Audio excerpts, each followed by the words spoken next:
Next 30 seconds आप विमल पांडे फी of we Johns का interview देखने वाले हो। ये वीडियो में थोड़ा सा ऑडियो क्वालिटी एंड थोड़ा सा वीडियो क्वालिटी का कमी मिलेगा, I am very sorry for that, लेकिन वीडियो का कंटेंट बहुत इंस्पायरिंग होने वाला है। Over to you the interview. तो सर सबसे पहले तो थैंक यू सर ज्वाइन करने के लिए। एंड आप, मैं समझ सकता हूँ आपका शेड्यूल वगैरह बहुत बिजी रहता है, फिर भी आप टाइम दिए हम लोग को, उसके लिए बहुत थैंक यू। सर मैं इंटरनेट पे देख रहा था आपके बारे में, बहुत मैंने रिसर्च किया इस इंटरव्यू के लिए, तो आपके बैकग्राउंड के बारे में, आपके पर्सनल लाइफ के बारे में बहुत ज़्यादा इंफॉर्मेशन नहीं है, अगर आप कुछ बताना चाहें तो।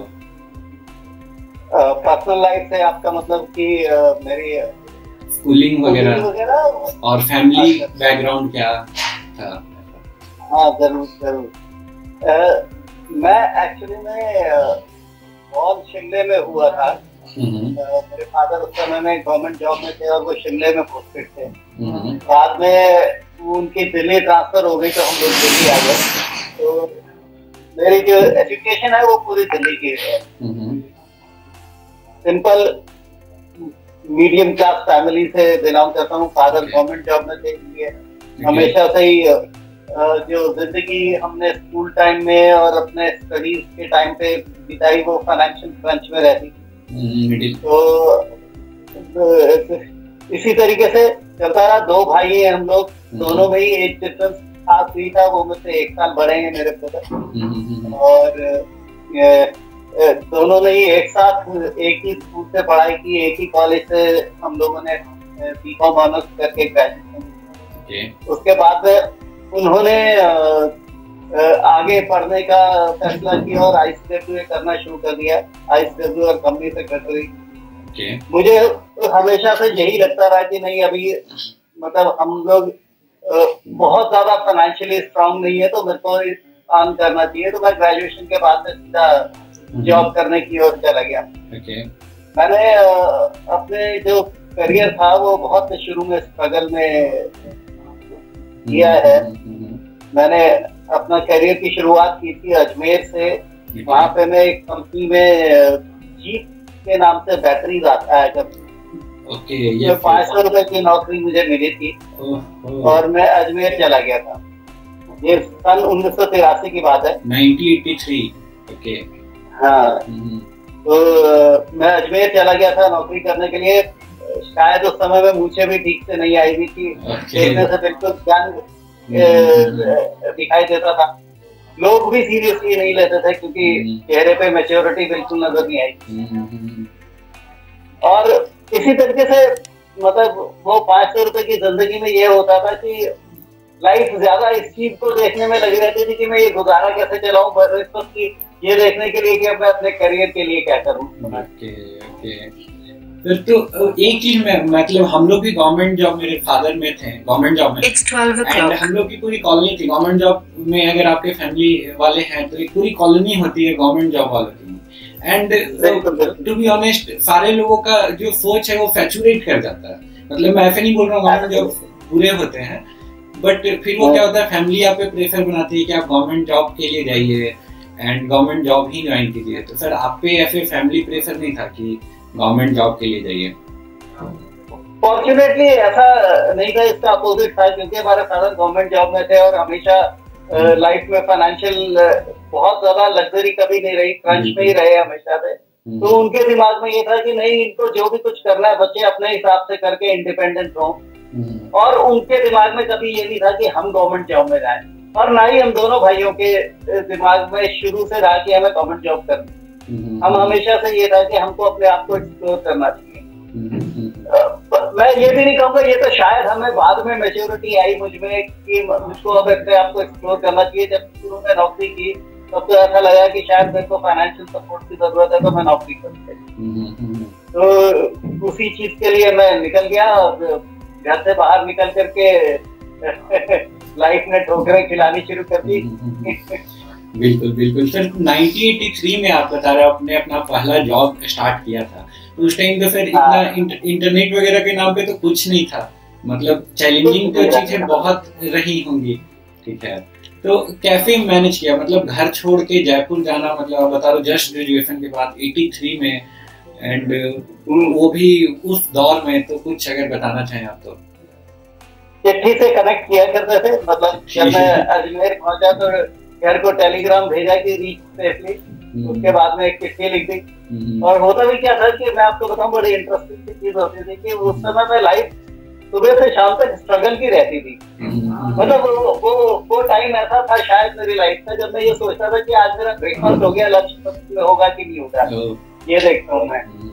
तो वो सुबह से शाम तक की जो चीज होती थी ना, वो लिख करके चिट्ठी में मम्मी को भेज दिया करता था। तो वो जो 10-15 दिन में एक बारी घर को खत लिखना, वही लाइफ का कम्युनिकेशन था घर के साथ, और कोई कम्युनिकेशन नहीं होता था। कभी घर वापस आए, होली दिवाली दशहरा इस टाइम में घर आते थे तो बड़ा अच्छा लगता था कि हाँ घर आए और घर का खाना हमें मिल नसीब हुआ। तो जितने भी बैचलर लोग ये इंटरव्यू देखेंगे ये इससे कनेक्ट कर पाएंगे। वो घर का खाना वाली बात, हम लोग हॉस्टल में थे जब अपनी इंजीनियरिंग में, तो we miss a lot. And अभी ये है सर। मेरी तो जिंदगी में एक बड़ा इंटरेस्टिंग सा वाकया रहा है कि मुझे याद है अजमेर से कोई 4 घंटे या 5 घंटे की दूरी पे एक शहर है कुचामन से। मैं वहां पे गया था सुबह उस शहर में, और मेरी जेब में 25 रुपए थे। तो जाने के बाद में मेरे पास में 25 रुपए बचे, तो मेरे को ये था कि अब मैं अगर वापस जाऊंगा तो इसमें 15 रुपए का मेरा किराया खर्च होगा, तो 10 रुपए जेब में बच जाएंगे। तो 10 रुपए में मेरे को लंच और डिनर दोनों करना।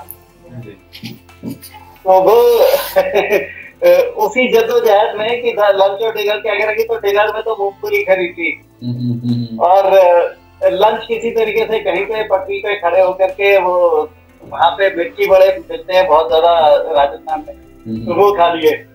और वापसी में किराया कम लगे इसके लिए ट्रक पकड़ा बजाय बस से आने। और वो ट्रक रात को 2 बजे अजमेर में पहुंचा, जिस जगह पे उसने उतारा वो शहर के बाहर थी। वहां से पैदल जिस धर्मशाला में मैं रुका हुआ था वहां तक आया था, तकरीबन 6-7 किलोमीटर।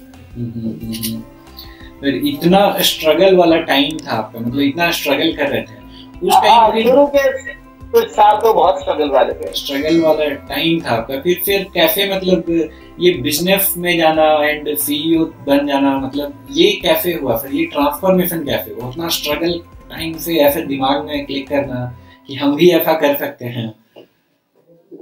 देखिए क्या है ना, जर्नी शुरू की तो मतलब मैं बताऊं तो पहले 6 महीने तो मुझे पता ही नहीं चला कि मेरे को करना क्या है, मैं कहाँ से जाऊंगा। 6 महीने के बाद में फिर थोड़ा सा समझ आने लगा बिजनेस की एबीसी। मेरे को शायद 6 महीने के बाद में समझ आने लगी कि अब बिजनेस इस तरीके से। 6 महीने तक तो मुझे कुछ नहीं पता था कि मैं क्या करूँ। सिंपली जाता था वहां पे, किसी भी टाउन में जाता था, वहां पे जो मुझे मेरे बॉस ने कह दिया वो कम्युनिकेट कर दिया और वहां से उठ के आ गया। लेकिन मेरे को समझ बिल्कुल नहीं। धीरे धीरे करके समझ आने लगी। फिर मैंने अपनी कंपनी चेंज की। ईस्ट से मैं एक कंपनी में गया जिसकी कॉर्न एंड कॉर्न प्रोडक्ट्स के नाम से है, ब्राउन एंड पोल्सन कस्टर्ड बनाए थे। उन्होंने मेरा हेडक्वार्टर मुझे दिल्ली दिया और मैं उस समय में दिल्ली से ऑपरेट करता था और मेरे पास में टेरिटरी होती थी दिल्ली, हरियाणा, राजस्थान। तो मतलब एक दिन में एक बारी में 25 दिन का टूर करके वापस आना होता था। लेकिन मेरा बेस दिल्ली रहता था, तो मैं घर से बिल्कुल टच में आ गया था कि आप जाऊंगा तो घर वापस आ जाऊंगा। और लाइफ में मैं बताऊं आपको बहुत ज्यादा इंपॉर्टेंट होता है कि आपकी लाइफ में आपको मेंटर, आपकी लाइफ में ऐसे सपोर्ट सिस्टम बनने चाहिए जो कि आपको रास्ते में गाइड कर सके। बिल्कुल। और मैं बहुत फॉर्चुनेट हूँ कि मेरे को पूरी लाइफ में ऐसे मेंटर। मैंने कुछ टाइम इस कंपनी में काम करने के बाद में फिर मुझे एक लग्जरी मिली और मैंने टाटा का लैक्मे के नाम से जो ब्रांड आता है वो ज्वाइन। वहाँ पे हम लोगों को मतलब उस जमाने में सैलरी 2000 रुपए मिलनी शुरू हो गई। तो ऐसा लगता था कि शायद हम दुनिया की सबसे ज्यादा लग्जरी लाइफ में आ गए हैं, जंग जीत ली है। हाँ, जंग जीत ली है। और वहां से फिर जर्नी शुरू हुई ये सोचने की कि अब आगे क्या करना।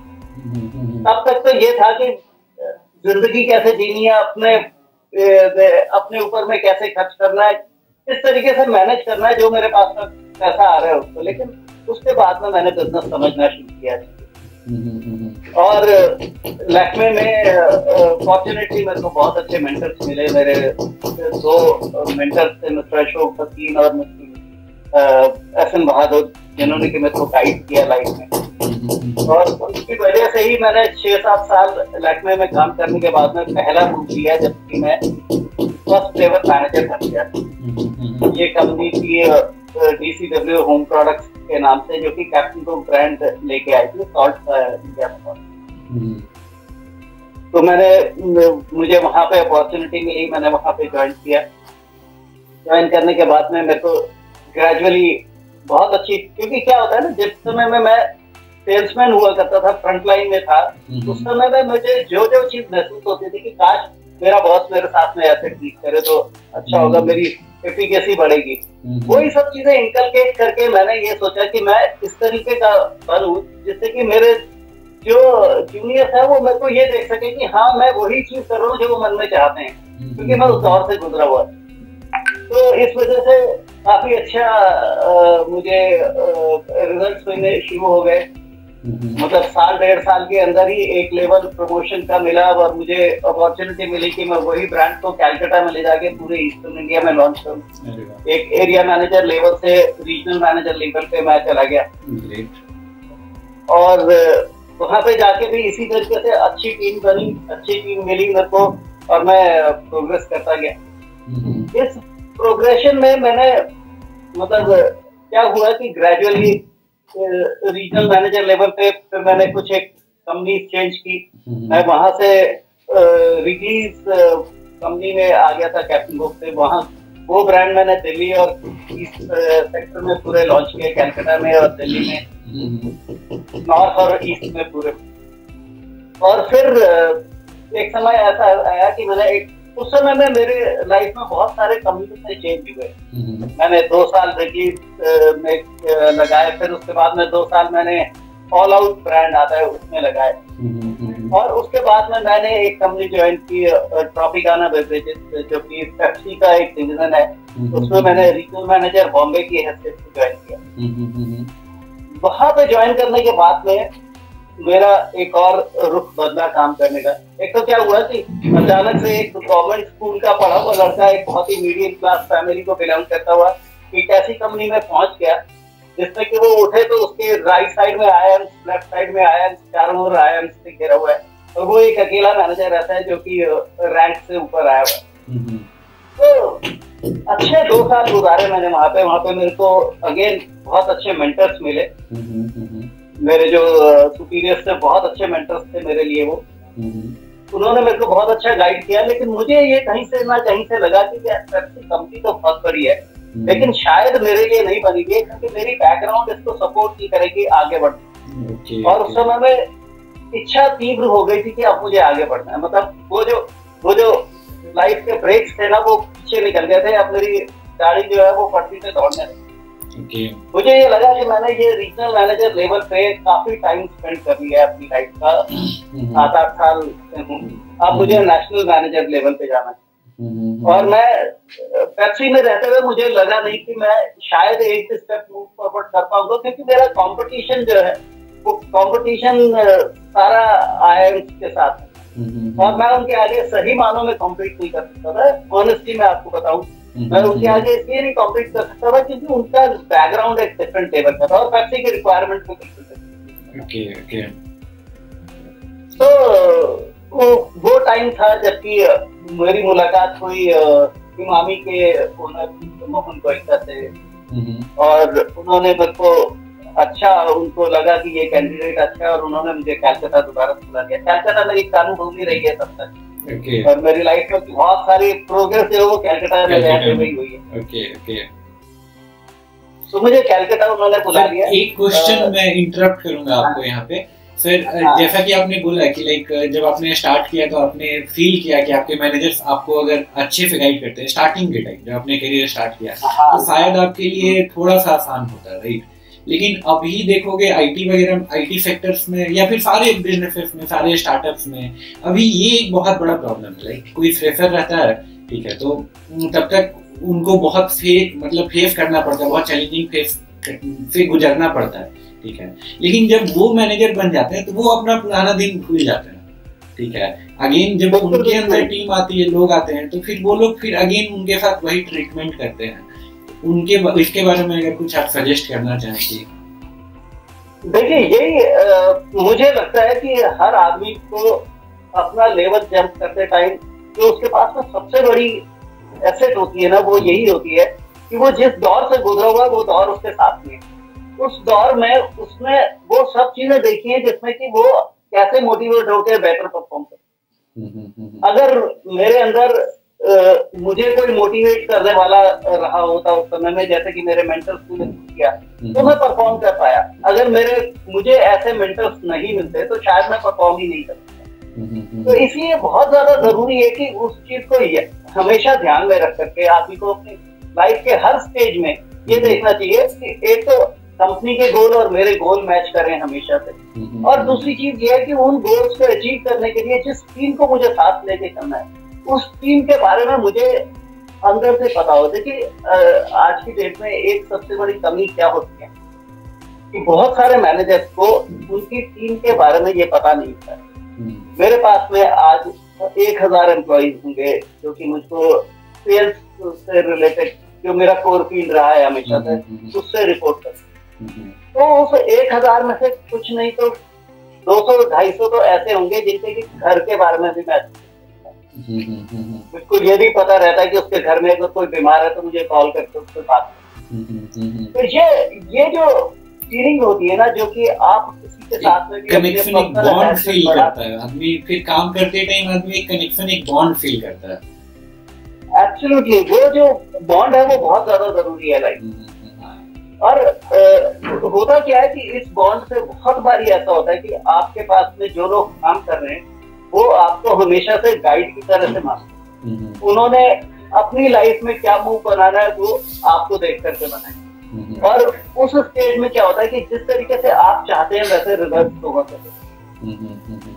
ये जरूरी नहीं है कि अगर मेरी कोई मैनेजमेंट ग्रेजुएशन है, मैं किसी पी स्कूल से हूँ और मुझमें वो क्वालिफिकेशन सारी हैं जो कि एक मैनेजर में होनी चाहिए, लेकिन अगर मेरे पास में वो फीलिंग्स नहीं है तो मैं शायद उठ नहीं पाऊंगा अपनी लाइफ। उठने के लिए जरूरी है कि मैं अपनी टीम को साथ में लेकर। बिल्कुल बिल्कुल। स्टार्ट करें फिर क्वेश्चन पे। अच्छा ठीक है। हाँ, आप कंफर्टेबल है ना फिर? हाँ एब्सोल्युटली। ओके, तो नेक्स्ट सर जो क्वेश्चन है मेरा, अगर मान के चलिए करियर में 2 चॉइसेस लोगों को मिलते हैं, ठीक है। एक मान के चलिए कि कोई एक ऐसी कंपनी जो बहुत बड़ी कंपनी है एंड उसमें एक छोटा सा पोजीशन मिले, या एक कोई छोटा स्टार्टअप है जहाँ 10 लोग काम कर रहे हैं, वहां पे एक बड़ा की पोजीशन मिले किसी को, तो क्या चूज करना आप अपने एक्सपीरियंस से सजेस्ट करेंगे फिर? देखिए ये भी ना लाइफ की आप किस स्टेज पे हो इस पे डिपेंड करता है। जब आप अपना करियर स्टार्ट कर रहे हैं तो हमेशा ऐसी जगह से शुरू करना चाहिए जहाँ पे आपको सीखने को बहुत तो आप जितने बड़े ऑर्गेनाइजेशन को उस समय में ज्वाइन करेंगे उतना आपको ये एडवांटेज होगा कि आपको ये पता चलेगा कि इंडस्ट्री कैसे काम आगे हो किस तरीके से रहा है, आपको क्या प्रोज एंड कॉन्स आप फेस करने वाले। और जब आप एक स्टेज पे पहुंच जाते हैं, जब आपको लगता है कि हाँ मेरी लर्निंग स्टेज से मैं क्रॉस कर चुका हूँ, तो उस समय में आपको डिफरेंस सोचना पड़ेगा कि ये am I good as a head of small elephant or I should be the tail of a big elephant। वो डिसीजन बहुत क्रूशियल होता है, क्योंकि उस डिसीजन में आपको सोचना सिर्फ ये नहीं है कि मैं स्टार्टअप को ज्वाइन करूं या बड़ी कंपनी को ज्वाइन करूं। आपको सोचना ये है कि जिसको भी मैं ज्वाइन कर रहा हूँ उसमें आप उस कंपनी के पीछे जो लोग हैं उनको ज्वाइन कर रहे हैं। कंपनी तो एक नोशनल चीज है, एक्चुअली में तो हम इंडिविजुअल्स को ज्वाइन तो वो उन इंडिविजुअल्स के साथ में उन इंडिविजुअल्स की क्या बैकग्राउंड है ये आपको सोचना बहुत जरूरी है। क्योंकि आप किसी स्टार्टअप को ज्वाइन करने, आज की डेट में बहुत सारे स्टार्टअप इसलिए के आते हैं क्योंकि उन्होंने आना है, कहीं ना कहीं से फंडिंग लेनी है और उसके बाद में बिजनेस। तो वो आपको सोचना ये पड़ेगा, डिसाइड ये करना पड़ेगा, जो कि बहुत क्रिटिकल है कि मैं जिसको भी ज्वाइन कर रहा हूँ वो कितना सीरियस है बिजनेस के लिए। अगर मैं startup join, long term vision founders का क्या है, राइट? बिल्कुल, फाउंडर का लॉन्ग टर्म विजन जानना और वो उस विजन के पीछे कितना सीरियस है। मैं विजन तो बहुत बड़े बड़े बना सकता हूँ क्योंकि मेरी बिजनेस एजुकेशन बहुत अच्छी हुई exactly. लेकिन क्या मैं बिजनेस के पीछे सीरियस हूँ? वो सबसे बड़ी चीज है। जो लोग बिजनेस के पीछे सीरियस हो उनके साथ में जाना, और ऐसी स्टेज में जबकि आपको पता है कि आप बना सकते हैं कुछ। देखिए, जब तक तो मैं लर्निंग स्टेज में हूँ तब तक तो मैं बना नहीं सकता, मेरे पास में चॉइस नहीं है, मुझे तो सीखना है उस समय। तो बड़ा ऑर्गेनाइजेशन मुझको सब कुछ सिखाएगा। लेकिन जब मैं एक लेवल तक पहुंच गया हूँ कि अब मेरे अंदर ये कैपेबिलिटी है कि मैं किसी नए को एस्टैब्लिश कर सकता हूँ, उस समय में फाउंडर्स को देखना बहुत जरूरी है। उस समय में ये देखना पड़ेगा कि ये बिजनेस के पीछे कितने सीरियस है। और अगर स्टार्टअप बिल्कुल नया है, उसके पास में बैकग्राउंड साउंड है, इन्वेस्ट करने वाले उसके ऐसे हैं जिनको की बिजनेस की नॉलेज अच्छी है, एक्यूमेन अच्छा है बिजनेस का, तो उस जगह पे जाना चाहिए जरूर, क्योंकि उसमें एक्सपोजर बहुत मिलेगा, सीखने को और सिखाने को बहुत कुछ मिलेगा, और वर्टिकल ग्रोथ मिलेगी हमेशा। फिर ये नहीं फील करते करियर के एक स्टेट पे आने के बाद, लाइक अगर मान के चलिए मैंने कोई बड़ी कंपनी ज्वाइन करी, वहाँ पे 5-10 साल मैंने काम किया, तो लाइक मैरिज वगैरह के बाद थोड़ा रिस्क लेना मुश्किल होता है, लाइक कि उस टाइम पे थोड़ा लोग सेटल होना चाहते हैं, तो मतलब ये कैसे डिसीजन मेकिंग के टाइम इसको कैसे ध्यान में रखना चाहिए, ये जो बात आपने कहा? आपने बहुत अच्छा क्वेश्चन पूछा है ये, और ये बहुत क्रूशियल होता है डिसाइड करना उस समय में, क्योंकि ये रिस्क होता है। एग्जैक्टली, हाँ। और ये कैलकुलेटेड रिस्क लेने पड़ते हैं। इन कैलकुलेटेड रिस्क को लिए बिना आप एक ट्रैक पे ही चल पाएंगे, आप कभी भी ऊंचाई पे उठना आपके लिए मुश्किल हो जाएगा। तो वो कैलकुलेटेड रिस्क किसी भी समय में जाकर के लेना बहुत जरूरी है, पर ध्यान रखना चाहिए। मतलब मैं तो बल्कि लोगों को, जो यंगस्टर्स मेरे को मिलते हैं, मैं उनको यही कहता हूँ कि कभी भी लाइफ स्टेज में अगर आप आ जाओ, बल्कि मेरे टीम मेंबर्स को भी मैं कहता हूँ कि आप अगर लाइफ की किस स्टेज में आए हैं तो जहाँ पे आपको ऐसा डिसीजन लेना चाह रहे हैं आप कि मैं चेंज करूँ यहाँ से, और चेंज क्यों करूँ, तो मुझसे आके डिस्कस कीजिए। मैं उनको प्रोज एंड कॉन्स दिखा सकूंगा उनके, और तब उनके लिए डिसीजन लेना आसान होता है। बहुत क्रूशियल डिसीजन होता है, लेकिन इस पे आदमी को टाइम देना चाहिए। उसके ऊपर में टाइम ऐसा देना चाहिए कि पेपर पेन लेकर के सारे प्रोज एंड कॉन्स, और उसके बाद में उसकी वेटेज दे कि कहाँ पे मेरे को ये जो मेरा छोटा सा रिस्क है मेरे को कहाँ पे ले जा सकता है, ये सोचना चाहिए। एग्जैक्टली, बहुत सही आंसर किया फिर आपने इसको। एंड नेक्स्ट जो फिर मैं क्वेश्चन आपसे पूछना चाहूंगा, लाइक वीजन का सफर कैसे शुरू हुआ आपका? ये वीजन के सफर से पहले मैं आपको इमामी के सफर के बारे में बताऊंगा, क्योंकि मेरी लाइफ में वो एक बहुत क्रूशियल स्टेज थी। मैंने इमामी ज्वाइन की थी, तब पहली बारी नेशनल पोजीशन लेकर के मैंने कंपनी को ज्वाइन किया था, और वहां पे मुझे मेंटर के रूप में 2 लोग मिले, मिस्टर मोहन गोइंका जो कि डायरेक्टर थे कंपनी के, और मिस्टर हरि गुप्ता हैं जो कि उस समय में प्रेसिडेंट हुए थे। मिस्टर मोहन गोइंका ने मेरे को एक बहुत अच्छी चीज सिखाई लाइफ में, जिसने कि मुझको उस स्टेज पे पहुंचाया जहाँ पे मैं आज। उन्होंने मेरे को लाइफ में एक चीज सिखाई। बहुत सारे क्रूशियल डिसीजन होते थे, हम लोग फील्ड में जाया करते थे, मैं सेल्स से बैकग्राउंड के साथ तो हमेशा फील्ड में रहता था, और बहुत सारी छोटी छोटी चीजें ऐसी होती थी जिसके लिए कि हमको जाकर के पूछना पड़ता था कि यहाँ पे इतना खर्चा हो जाएगा हम करने। तो मैं आपको ये बताना चाह रहा था कि जिस समय में मैं इमामी में था और मिस्टर मोहन गोइंका से हम जाकर के बातचीत करते थे कि हमें इस समय में ये इशू आ रहा है, इसमें इतना खर्च होगा, तो इसको हम कर लें क्या इश्यूज का रिजॉल्व करने के लिए। तो उन्होंने उस समय में मुझको एक ही बात कही कि भाई तुम मुझसे आकर के कहो कि मैं ये 10 रुपए खर्च कर लूं, तो मुझे हमेशा खर्च करने में तकलीफ होगी, क्योंकि मेरा पैसा है। तुमको हमने कंपनी में मैनेजर रखा है, और तुमको ये पता है कि यहाँ पे 10 रुपए या 100 रुपए या 1000 रुपए खर्च करने से अल्टीमेटली कंपनी को ये बेनिफिट होगा, तो तुम आप उसका डिसीजन वहीं के वहीं लेकर के आओ। हमसे आकर के अगर पैसा खर्च करने के लिए पूछोगे तो शायद हमको बहुत जोर पड़ेगा ये डिसीजन देने में। तो उन्होंने कहा कि आप खुद अपने डिसीजन लीजिए, ताकि आप हमारे पास में रिजल्ट्स के साथ आते हैं। वो एक बहुत बड़ी लेसन था मेरे लिए लाइफ में, कि हमको डिसीजंस लेना सीखना चाहिए एज मैनेजर्स। बहुत क्रूशियल टाइम्स में ऐसा होता है कि आपको किसी समय में कोई डिसीजन लेना होता है जो कि बहुत एक्सपेंसिव होता है, लेकिन उस एक्सपेंसिव डिसीजन को लेकर के उसके परिणाम क्या होंगे फ्यूचर में, किस तरीके से कंपनी को बेनिफिट करेगा, इन सब चीजों को सोचते हुए आदमी को वो डिसीजन लेने आने चाहिए। और वही जो डिसीजन लेने की क्षमता है जो मिस्टर मोहन गोयनका ने मुझको सिखाई, मेरे अंदर इनकलकेट की, वो मुझे आज बहुत ज्यादा उसकी एडवांटेज देती है। आज जब मैं सीईओ लेवल पे आ चुका हूँ विजन में पिछले 10 सालों से, तो ये जो पोजीशन होती है ना, ये बड़ी अजीब सी पोजीशन है दुनिया के लिए। ये सीईओ की पोजीशन है, लेकिन आप एक ऐसी जगह में बैठ जाते हो जहाँ पे आप बिल्कुल अकेले हो।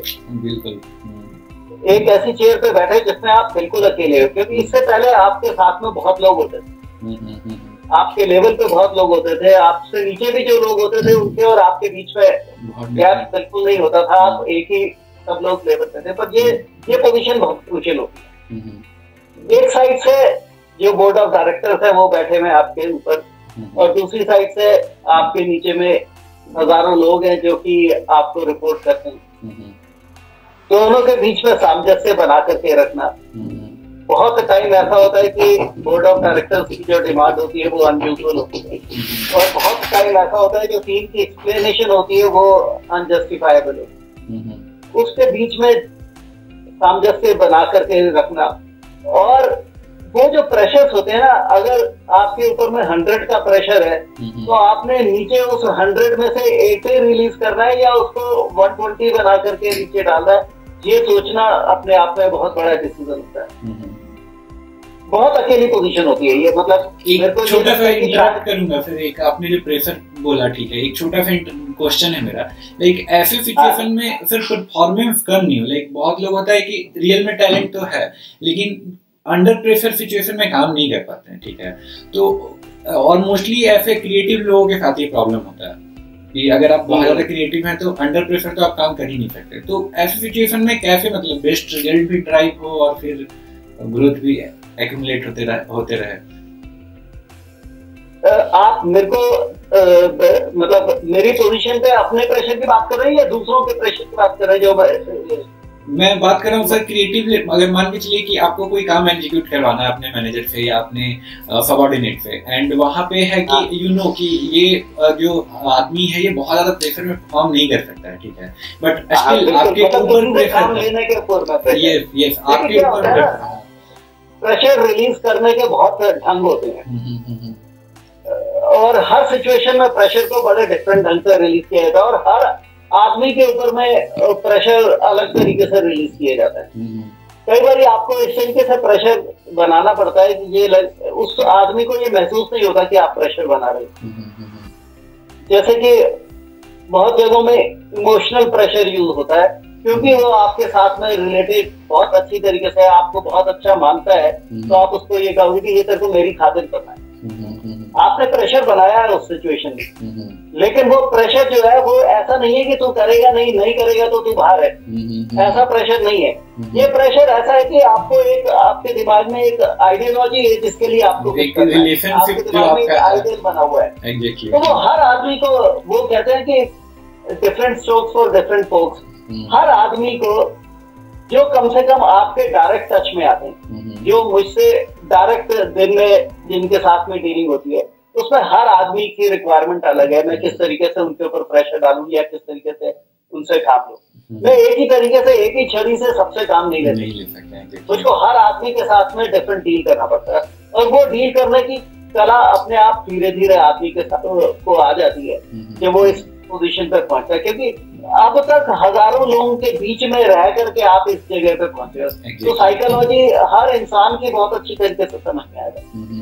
और वो समझ में आने के बाद में मुझको पता रहता है, मैं आपको बताऊं कि बहुत सारी सिचुएशंस ऐसी होती है जब मेरे को मेरे डायरेक्टर्स बोलते हैं कि मुझको ये 1000 का रिजल्ट चाहिए ही चाहिए तुमसे, और मुझे पता है मेरी टीम 1000 का रिजल्ट नहीं देती, मैं उनके ऊपर में प्रेशर ही 700 का डालता हूँ। मैं 700 का प्रेशर डाल करके 800 उनसे रिजल्ट ले लेता हूँ, और वो जो 200 का गैप है उसको प्रेशर को मैं खुद झेलता हूँ उनके साथ। ओके, वो बीच में आप ब्रिज का काम कर देते हो। वो अगर मैं नहीं करूंगा तो शायद मैं वो 700 भी नहीं ले पाऊंगा उनसे। एग्जैक्टली ये एक बहुत बड़ा लेसन है जो करंट सीईओ और मैनेजर्स हैं, वो इस वीडियो से उनको ये बेनिफिट मिलेगा।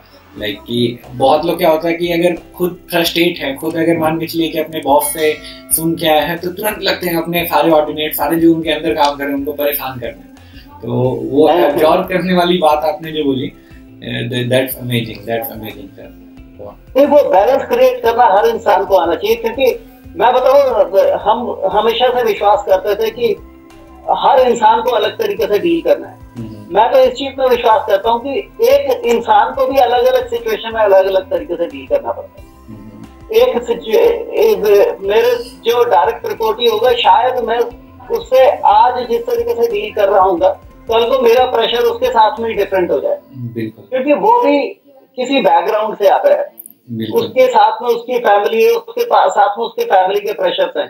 मैं अगर उसके ऊपर मैं हमेशा नेगेटिव प्रेशर डाल करके ही रखूंगा तो वो ना फैमिली को दे पाएगा ना मुझे दे पाएगा। मुझे उसकी सिचुएशन को समझ करके उसके ऊपर मैं प्रेशर डालूं, और हमेशा मेरी कोशिश ये रहती है कि मैं बीच में बैलेंस करूं। जब मैं किसी के ऊपर मैं बहुत ज्यादा काम का प्रेशर डाल रहा हूँ तो साथ में उसकी फैमिली के बारे में उसको सपोर्ट भी करता हूँ।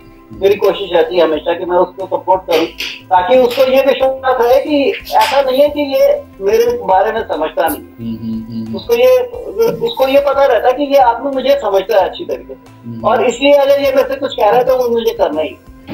फिर वो ऐसा नहीं कि इफ यू ट्रीट समवन की फिर काम करवाना है मुझे आपसे, तो फिर वो नई बॉन्ड फील होता है, राइट? ये आप पॉइंट कई बार देखिए ऐसा भी होता है, जैसे मैंने आपको बताया मेरे ऊपर में 1000 का प्रेशर है, मैंने 700 का प्रेशर डाला। कई बार ऐसा भी होता है कि मेरे ऊपर में 1000 का प्रेशर है, मैं नीचे 1500 का प्रेशर डालता हूँ, क्योंकि उस समय में सिचुएशन ऐसी होती है जब मुझे पता है कि 1000 का प्रेशर लो है, मैं शायद 1500 ड्राइव कर सकता हूँ। तो मुझे दोनों साइड से देखना होता है, और ये जो प्रेशर होता है ये सिर्फ ऐसा नहीं है कि ऊपर से नीचे आता है। ये प्रेशर जितना ऊपर से नीचे आता है उससे कहीं ज्यादा नीचे से ऊपर होता है। तो ये जो सीईओ की पोजीशन मैंने आपको बताया बड़ी लोनली होती है, ये इसीलिए बताया क्योंकि ये जो नीचे से ऊपर का प्रेशर आता है ना, ये प्रेशर सिर्फ आपको ही झेलना है। ये प्रेशर ऐसा नहीं है कि आप जाकर के कहीं पर रिलीज कर सकते। तो फिर बहुत सारे मेरे कस्टमर है 2-2.5-3 हजार कस्टमर है मेरे। अब वो जो 2-3 हजार कस्टमर ऑल अक्रॉस इंडिया में फैले हुए हैं, उनको कहीं से भी कोई प्रॉब्लम आती है तो वो जो बीच की चेन बनी हुई है उस पर विश्वास नहीं रखते, वो सीधे मुझको कॉल कर देते हैं। अब देखिए वो बड़ी क्रिटिकल स्टेज होती है जब वो सीईओ को सिर्फ इसलिए फोन करता है क्योंकि उसको ये विश्वास है कि यही आदमी मेरी प्रॉब्लम सॉल्व कर सकता है। और बहुत सी सिचुएशन ऐसी होती है जब उसकी प्रॉब्लम जेन्युइन होती है, जेन्युइन नहीं होती, पर फिर भी आपको उसके आगे आइडियल की तरह से खड़े रहना होता है और उसको समझाना होता है कि तेरी प्रॉब्लम ये तेरे कारण सॉल्व नहीं हो रही है, कि कंपनी का कोई ऐसा व्यू पॉइंट नहीं है कि तेरी प्रॉब्लम सॉल्व है। तो ऐसी सिचुएशन में कैसे मैनेज करते हैं फिर? टेक कंपनी में तो ये बहुत बड़ा प्रॉब्लम है। लाइक अगर कोई प्रॉब्लम सॉल्व नहीं हो रहा है, ठीक है, वो डेफिनेटली इधर कस्टमर का प्रॉब्लम है या नॉर्मल एक जो कोई एग्जीक्यूटिव कस्टमर सपोर्ट का एग्जीक्यूटिव है वो हैंडल कर सकता है, ठीक है। लेकिन वो क्या सोचता है कि सीईओ पे ही अब हमको ये करना है, उनको ट्विटर पे टैग करने लगते हैं। एंड हम लोगों ने भी किया, बहुत सारी कंपनीज का सर्विस नहीं अच्छा लगा तो डायरेक्ट उनके सीईओ को टैग करके बोल रहे हैं भाई तुम सही पे काम नहीं कर रहे हो। तो ये वाला चीज कैसे आप हैंडल करते हो फिर? देखिए क्या होता है ना, आपकी बात सही है। मेरे ऊपर में मतलब टेक कंपनीज में तो ट्विटर से काम चल जाता है, यहाँ तो डायरेक्ट फोन कॉल ही आता है। एग्जैक्टली। और फोन कॉल में अगर मैंने पहले ही फोन कॉल पे उनका काम सही नहीं किया तो दूसरी फोन कॉल उस पर जिसमें आएगी वो अनयूजुअल वर्ड्स बोल रहा होगा।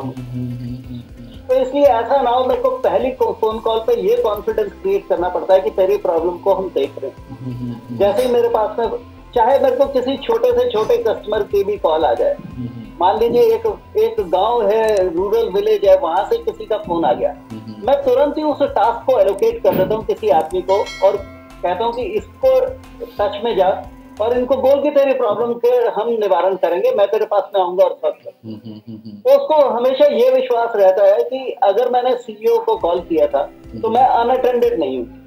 उतना भी सेटिस्फेक्शन बहुत सारे कस्टमर्स के लिए बहुत बड़ा सेटिस्फेक्शन होता है। सेटिस्फेक्शन कब होता है किसी भी कस्टमर को? जब आप उसको अटेंड ना करें। आप अटेंड करके हाँ बोले ना बोले या कोई भी डिसीजन दे, लेकिन अटेंड जरूर करें। मतलब जैसे मेरे पास में मेल्स भी आती है ना, मेरे पास में ऑन एन एवरेज मेल्स का 200 से 250 मेल रोज का प्रेशर रहता है।